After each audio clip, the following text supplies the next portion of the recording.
falar sobre a escravidão com uma professora de história chamada Natasha. Natasha, poderia nos explicar um pouco? Então, o que é escravidão, né? A escravidão é quando um grupo ele assume o poder sobre um outro grupo. Então, isso é comum quando acontece guerras, né?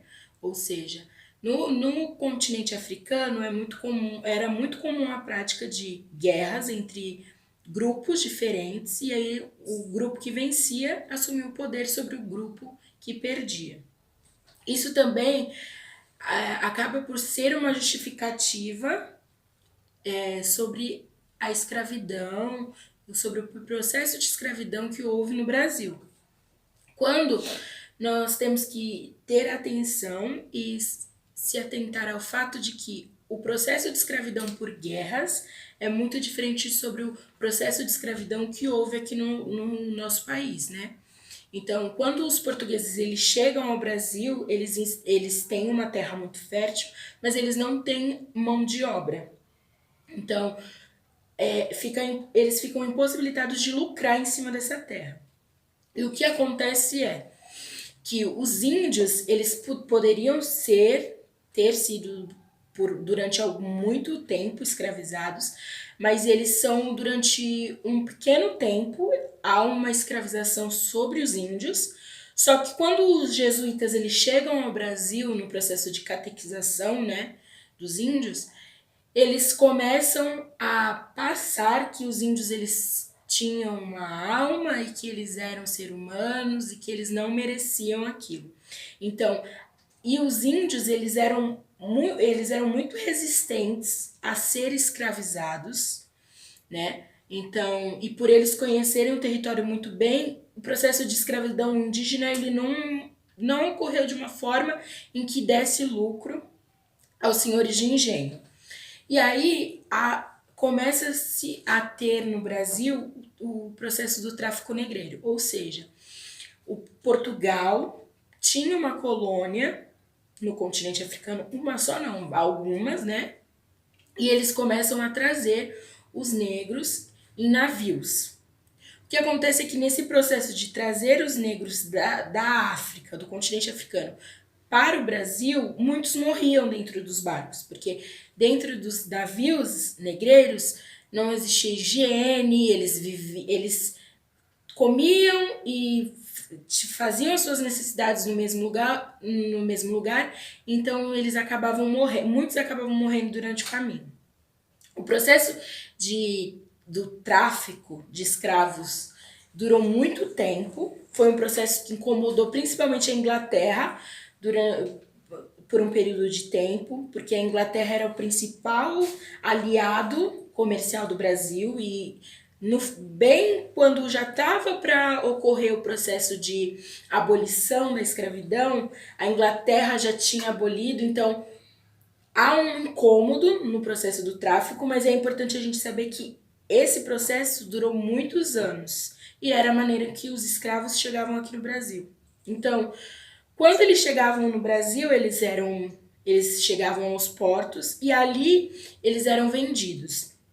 É interessante que eles nunca eram vendidos nos grupos dos grupos que eles foram retirados. Então, muito dificilmente os escravos se conheciam ou falavam as mesmas línguas. Por quê? Porque na África há uma quantidade de línguas muito diferentes.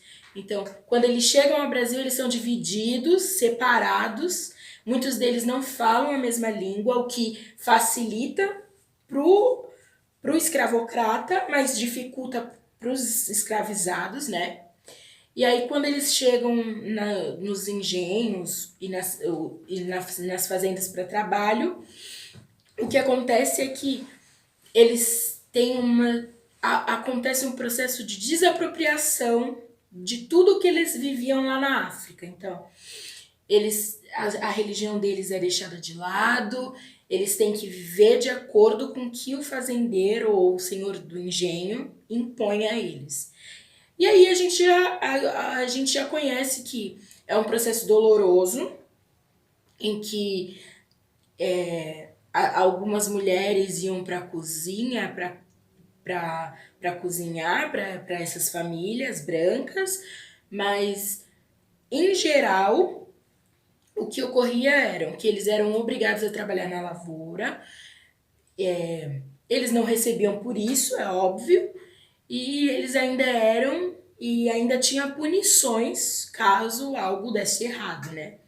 Então, durante todos esses 400 e poucos anos em que o Brasil é favorável à escravidão, ao mesmo tempo, os liberais brasileiros eles começam a agir para que haja um processo de abolição da escravatura, já que nós éramos um dos poucos países que ainda tínhamos escravidão como a mão de obra principal. Então, durante o período da cana-de-açúcar, o período do algodão, do café, então tudo a gente usava a mão de obra escrava. Então, ao mesmo tempo que nós tínhamos no Brasil um grupo político que queria que fosse abolida a escravidão, porque eles tinham ideais intelectuais muito fortes e eles se espelhavam em outros países que já tinham abolido a escravidão, como a Inglaterra. Existia no Brasil também uma dependência dessa mão de obra. Então, Dom Pedro II, né, que quando ele chega ao Império, isso nós temos o Brasil colônia todo vivendo o processo de escravidão. E quando Dom Pedro chega ao Império, nós temos esse embate muito maior do que com Dom Pedro I. E quando há essa desavença, existem alguns processos até chegar na Princesa Isabel, na abolição da escravatura. Então, há uma lei que diz que as crianças, a lei do ventre livre, que diz que as crianças nascidas depois daquele período, elas eram liberadas. Mas aí a gente começa a lidar com uma falsa abolição, o que força os negros a continuarem naquele processo. Ou seja, como uma criança ia ser liberada. Um neném, como ele ia viver? Não tinha como. Então ele automaticamente ficaria ali na senzala e viveria ali, porque era ali que ele conhecia. Tem a lei do sexagenário, que libera os negros com mais de 70 anos, né? E aí a gente vê que a capacidade de vida que eles tinham era no máximo de 10 anos, quando eles chegavam ao Brasil. Então, se o negro chegasse aos 30 anos, ele já chegava a muito tempo de vida, porque era um trabalho exaustivo, um trabalho cansativo. Então, quando ele chegasse, se por milagre ele chegasse aos 70, ele já não teria como sair daquele lugar e viver em outras coisas. Então, nós temos algumas leis que vão facilitando. A lei do tráfico negreiro, que proíbe o tráfico, né? E é uma lei apoiada pela Inglaterra, que era a principal aliança do Brasil. E é uma lei que incomoda os brasileiros, que eram a favor da escravidão. E é uma lei que, ao mesmo tempo que incomoda os brasileiros, o Brasil ainda dependia da Inglaterra. E era uma imposição da Inglaterra para mandar dinheiro. Então, nós vemos que o processo de escravidão está intimamente ligado ao lucro, né? Seja da parte da Inglaterra ou seja da parte dos senhores de engenho. E quando a Princesa Isabel assina a Lei Áurea, há um processo de liberação dos negros, mas no movimento negro atualmente nós dizemos que é uma espécie de vocês não servem mais, então joguem eles na rua e tragam novas pessoas que têm alma, pessoas que são capazes. E aí o que acontece é que há uma substituição do... Passou muito? Uhum. Há uma substituição do trabalho escravo, do negro, para o trabalho dos imigrantes, né?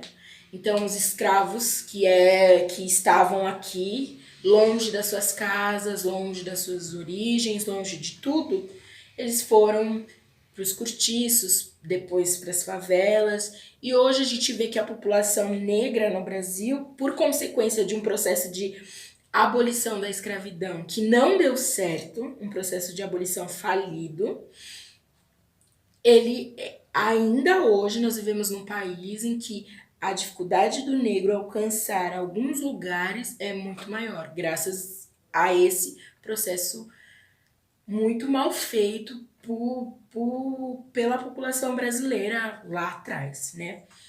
É interessante notar que, enquanto esse período de escravização acontecia aqui no Brasil, havia também um movimento de resistência que chama-se os quilombos. Então, os negros que conseguiam fugir, eles se aquilombavam e eles montavam uma certa resistência a não ser escravizados mais.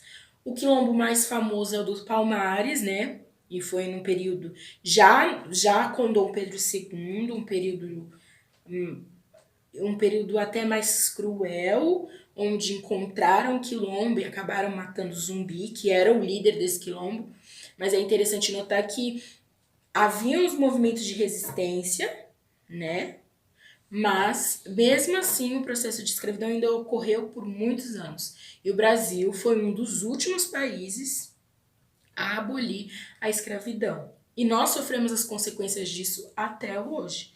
Então, é importante que a população ela tenha esse entendimento do processo de escravidão e que nós, enquanto brasileiros, consigamos sanar essa dívida histórica que o Brasil tem com a população negra, que veio para cá forçada e acabou sofrendo várias coisas e até hoje sofre o racismo, né? Que nós vemos diariamente na nossa sociedade. Acho que é isso. Bom, gente, então esse foi o vídeo. Espero que vocês tenham gostado. Eu agradeço a você que ficou até agora assistindo esse vídeo. E é isso. E sigam a gente nas redes sociais, que vão estar aparecendo aqui em cima ou aqui embaixo, eu não sei. Mas é isso. Tchau!